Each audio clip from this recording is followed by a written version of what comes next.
Allah ka waya ke yan gaba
Para ser uma imagem, o político faz de tudo.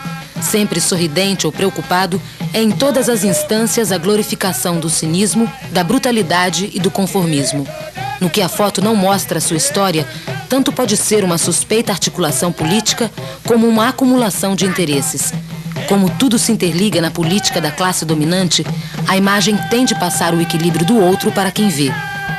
A imagem nunca escolhe, pois é escolhida.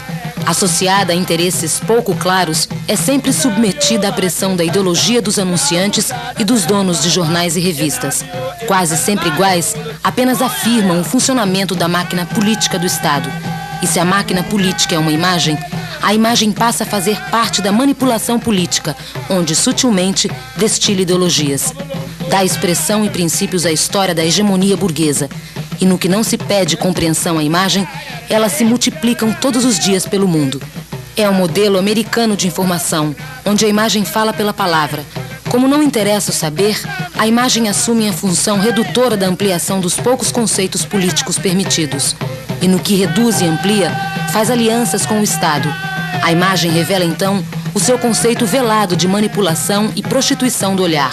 Ora, inserida como peça de interesses vitais, ela passa desapercebida na complexidade da organização do Estado moderno. E submetida a uma constante reorganização suspeita, reestrutura os possíveis furos da ideologia dominante. A imagem, então consagrada a enquadrar, na maior parte das vezes, ladrões, corruptos e idiotas, nunca foi questionada como postura. Através dela, vemos todos os dias os mesmos homens do passado no presente. Repetida muitas vezes como fórmula, especifica o horror como formação do olhar. Mas no que se baseia para só afirmar a repetição? Ora, que imagem se quer vender do país? Interessa ao Estado, partidos, políticos, empresários, religiosos e meios de comunicação que sejamos escravagistas, reacionários com um pé no liberalismo e outro no fascismo.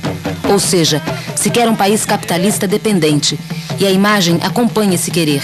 Afirma artesanalmente as suas características inorgânicas. Vende-se, então, o capitalismo em imagens engajadas pela direita. O burguês gentil homem torna-se a síntese da imagem da nossa alienação política. Sempre fotografado de frente e sorridente de Hitler a Maluf, realiza-se um plano de princípios no esclarecimento de uma única expressão possível para o poder. Um modelo elitista. Raramente se vê sensibilidade na imagem de um político. Ele e ela só existem para serem lembrados e cultuados. Sem mistério, o fotógrafo nos dá as imagens de um mundo sem sonhos. Aglomeram-se as imagens coloridas pelo tédio da repetição. Sempre as mesmas imagens. Trabalha-se então a inutilidade, o esquecimento, o inorgânico. A imagem como futilidade descartável. Pode-se argumentar que é um trabalho, mas nunca se diz que é também um rigoroso sistema de empobrecimento do olhar. Não se fotografa sonhos, passagens, e sim, na maior parte das vezes, bufões despreparados. E no que falta essência e beleza, a imagem se torna apenas mais um instrumento de manipulação, pois nos leva a acreditar na personagem fotografada.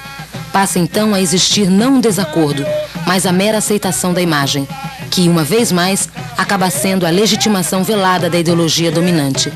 Ou seja, não é a imagem que enquadra o político, e sim o político que se posiciona para a imagem. Faz do olhar o seu posicionamento no mundo, seduz e goza sem demonstrar. Se necessário, se fantasia de índio, futebolista, religioso ou idiota. O importante é estar na imagem do dia seguinte nos jornais e revistas. É uma espécie de ator híbrido de um só personagem. Ele, geralmente primitivo e grosseiro, faz uso da imagem para mover-se linearmente.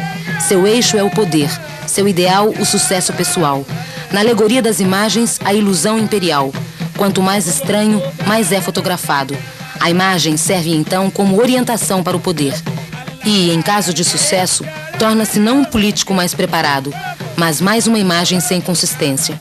Então, poder e imagem se interligam, com um se adaptando ao outro. E onde não existe contradições ou diferenças, tudo se transforma em ideologia. Que poesia tem um olho que fotografou Figueiredo, Sarney, Collor, ACM ou Maluf? Olho-os e nada vejo. Mas através das suas imagens entende-se melhor o vulgar como base da organização política do Estado. Economicamente fortes, influenciam ideias fracas, palavras e imagens. Ou seja, apenas legitimaram a institucionalização de valores velhos e reacionários. Ilegítimos numa noção orgânica da história, afirmaram-se como uma simples imagem da repetição. Reconhece-se então a imagem como plataforma, a imagem como linguagem do poder. E, em assim sendo, torna-se estratégica do ponto de vista político-militar, pois tenta dar uma homogeneidade humana ao horror. Penso que é preciso repensar a função da imagem de políticos no desenvolvimento ou não da ideologia da informação. Ora, para que servem essas imagens se não para conservar as relações primitivas de poder? E é preciso que se tenha em mente, hoje, aqui e agora, o alcance político de uma imagem. Então, não são tão inocentes assim. É preciso dar à imagem um valor interno de seriedade e trabalho, não de plataforma ou prostituição.